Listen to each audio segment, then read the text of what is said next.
بسم اللہ الرحمن الرحیم۔ اب اس وقت دین سے دوری کی وجہ سے بہت سارے معاملات ہمارے ایسے ہیں کہ جو دین اسلام کے مطابق نہیں ہیں،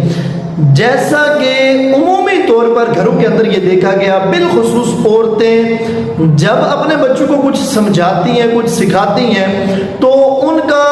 یہ تخیہ کلام ہوتا ہے کہ اللہ میاں ایسا کر دے گا، اللہ میاں ناراض ہو جائے گا، اللہ میاں راضی ہو جائے گا۔ تو اللہ رب العزت کو، اللہ تعالیٰ کو اللہ میاں یا اللہ سائیں کہنا کیسا ہے؟ یاد رکھیں، اردو لغت کے لحاظ سے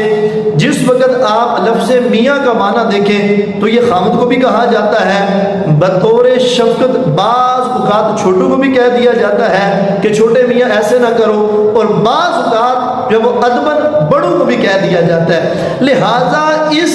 معنی کے جو اس لفظ کے جو معنی ہے وہ رب کے شایان شان نہیں ہے۔ اسی طرح لفظ سائیں جو ہے اس کے اندر بعض اوقات وڈیروں کو جو کہا جاتا ہے، اور بعض اوقات جو ذہنی لحاظ سے لوگ ٹھیک نہیں ہوتے ان کو بھی پنجابی کے اندر سائیں کہہ دیا جاتا ہے۔ لہٰذا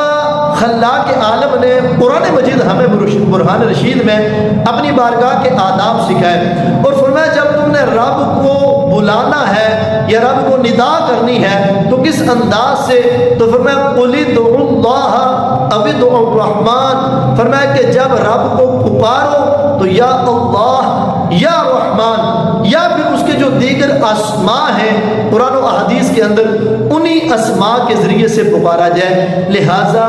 ہم اپنے بچوں کی تربیت کرتے وقت، ان کو سکھاتے وقت، ان کو سمجھاتے وقت یہ ان کو ضرور بتائیں کہ اللہ میاں کہنا ٹھیک نہیں ہے، اللہ سائیں کہنا ٹھیک نہیں ہے، اللہ تعالیٰ یا اللہ رب العزت یا رحمان یا رحیم یا دیگر جتنے جو اللہ رب العزت کے صفاتی نام ہیں ان اسماء کے ذریعے سے رب کو پکارا جائے۔